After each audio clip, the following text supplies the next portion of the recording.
Em 1879, uma lâmpada brilhou por 13 horas. Parece pouco? Para o mundo, sim. Para a história, foi o suficiente para provar que a escuridão tem um limite, e ele sabia onde estava. Thomas Edison não era gênio. Ele era um especialista em falhar com propósito. E hoje vou te mostrar como essa mentalidade pode transformar cada erro seu em um protótipo do seu futuro. Não só em projetos, mas em relacionamentos, carreira e até na forma como você se vê. Um homem trabalha sozinho, tarde da noite, num galpão em Menlo Park. O ar cheira a ozônio, metal quente e papel queimado. Da mesa não vem luz, só fagulhas, estalos elétricos e o som de vidro estilhaçando no chão. O chão é um mosaico de tentativas, fios retorcidos, filamentos carbonizados, cadernos abertos em páginas cheias de não funcionou, demasiado frágil, resistência insuficiente. Dizem que Edison tentou mais de 10.000 vezes antes de criar uma lâmpada que funcionasse. Mas poucos contam que, na verdade, ele não contava tentativas, contava aprendizados. Quando um repórter lhe perguntou: "Como você se sente após falhar tantas vezes?", Edison respondeu: "Eu não falhei 10.000 vezes, só descobri 10.000 maneiras que não funcionam." Essa frase não é otimismo barato, é a assinatura de uma mentalidade experimental, a mesma usada hoje por cientistas do CERN, engenheiros da SpaceX e startups no Vale do Silício. Porque Edison não via o erro como parada, via como direção. Cada falha era um dado, cada explosão um sinal, cada não era um não por esse caminho, e isso para ele era progresso puro. Quantas vezes você já chamou de fracasso o que era só o primeiro rascunho do acerto? Edison nasceu em 1847, em Milan, Ohio. Uma cidade pequena, sem eletricidade, sem escolas técnicas, sem futuro aparente para um menino hiperativo e curioso demais para a época. Aos 7 anos, foi expulso da escola. O professor escreveu à mãe: "Seu filho é confuso mentalmente, talvez ele nunca aprenda." Mas Nancy Edison não acreditou. Ela era professora. Sabia que o problema não estava no menino, estava no sistema. Então ela fez algo radical. Tirou Thomas da escola e transformou a cozinha em sala de aula. Lá, ele aprendeu matemática com moedas, química com vinagre e bicarbonato, física com ímãs e fios de cobre. Ela não ensinava respostas, ensinava perguntas. Por que o ímã atrai o ferro? O que faz a chama queimar? Se a luz viaja, quanto tempo ela leva para chegar aqui? Essa liberdade para questionar, sem medo de errar, foi o primeiro laboratório da mente dele. Aos 12 anos, começou a vender jornais e doces nos trens que ligavam Detroit a Port Huron. Com o lucro, comprava livros de ciência usados e reagentes químicos. Montou um laboratório dentro de um vagão de bagagem, até que um dia um frasco de fósforo branco explodiu, o fogo queimou documentos, assustou passageiros e custou seu emprego. Mas naquela explosão, nasceu algo mais importante, a convicção de que experimentar em público não é vergonha. É coragem, porque o maior risco não é falhar. É deixar que o medo de falhar apague sua curiosidade antes mesmo que ela acenda. Quem foi a última pessoa que acreditou em você, mesmo quando você não acreditava em si? Edison não acreditava em inspiração divina. Acreditava em trabalho sistemático com registro obsessivo. Seu laboratório tinha uma regra: anote tudo, mesmo o óbvio, principalmente o que deu errado. Seus cadernos não eram diários, eram arquivos de tentativas, com data, material usado, temperatura, tempo de queima, observações subjetivas, cheiro forte, brilho azulado. Fumegou após 3 minutos. Ele não tinha ideias geniais. Gerava variações até encontrar uma que resistisse ao mundo real. Quando buscava o filamento ideal para a lâmpada, testou 6.000 plantas vegetais, incluindo bambu do Japão, seda carbonizada, algodão egípcio, materiais animais, cabelo humano, seda de aranha, fios de barba, substâncias sintéticas, resinas, borracha, papel impregnado. Cada teste falhava, mas cada um eliminava uma possibilidade.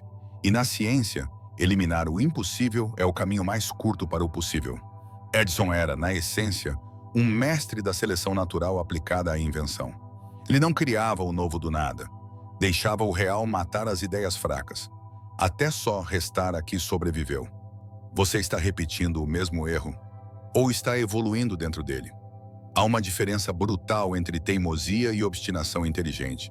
A teimosia diz: vou fazer do meu jeito, custe o que custar.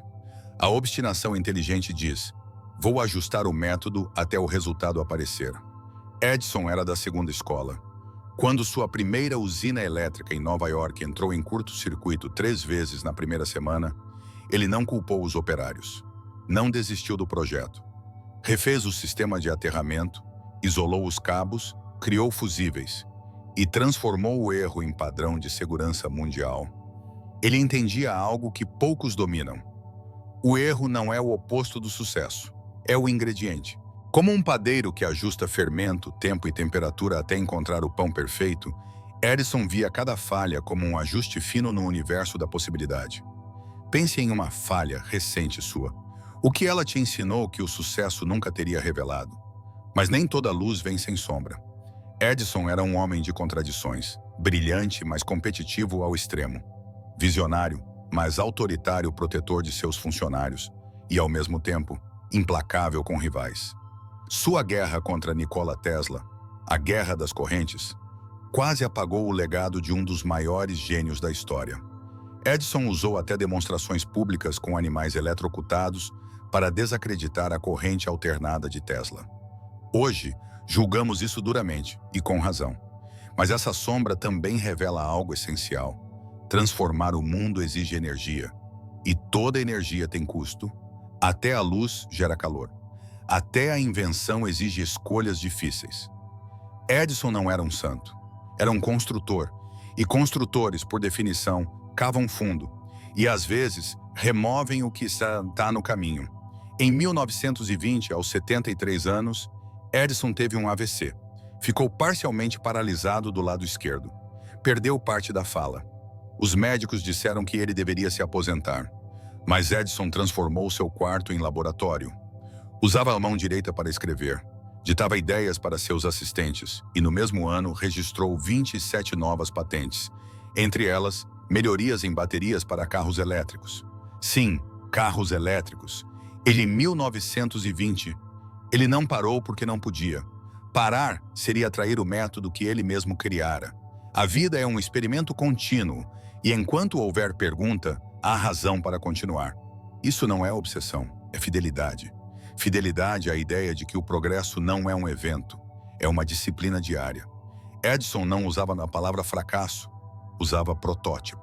Para ele, tudo era teste, nada era definitivo. Cada invenção passava por dezenas, às vezes centenas, de versões. O fonógrafo começou como um cilindro de estanho enrolado em papel estanhado, funcionava por 30 segundos, gravava com ruído insuportável, mas gravava. E aquele ruído insuportável foi o primeiro passo para o Spotify, o podcast, a voz humana preservada no tempo. A mentalidade do protótipo liberta o pensamento da vaidade, porque o protótipo não precisa estar certo, precisa ensinar algo. Hoje, startups chamam isso de fail fast, learn faster. Mas Edison já praticava isso em 1877. Para ele, a falha era a unidade de medida do progresso. E sabe o que é mais poderoso? Você não precisa de um laboratório, nem de 1000 tentativas. Basta começar com uma versão imperfeita e deixar o mundo te ensinar o que ajustar. Qual é o protótipo que você está adiando porque quer que ele saia perfeito? Dizem que certo oleiro na antiga Grécia passou 40 anos moldando tigelas. Na velhice, finalmente criou uma com a curva perfeita. Equilíbrio, leveza, resistência. Um jovem aprendiz impressionado perguntou: "Mestre, como o senhor conseguiu?"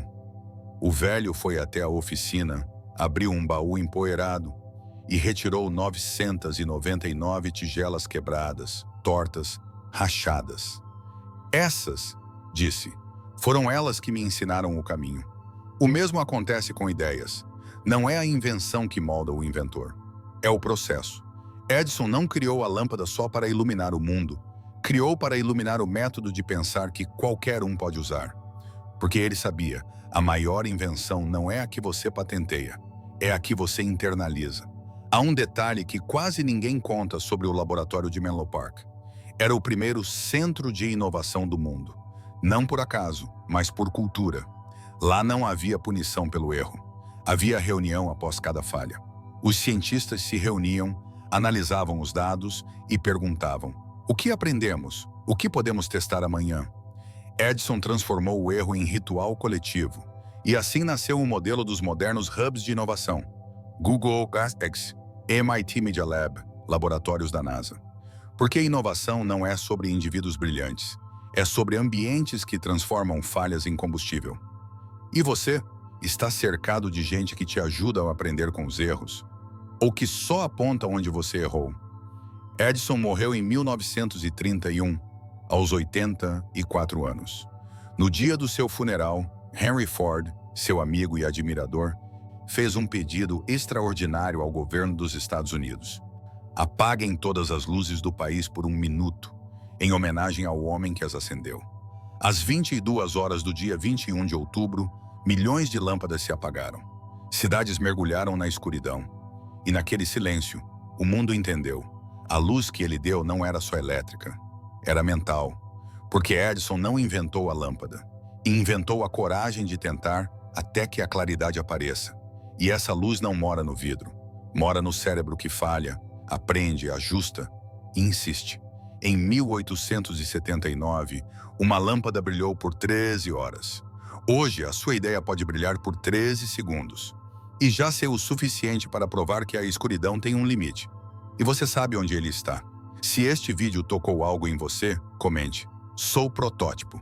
Nos ajude a crescer este canal, deixe seu like, se inscreva e ative o sininho.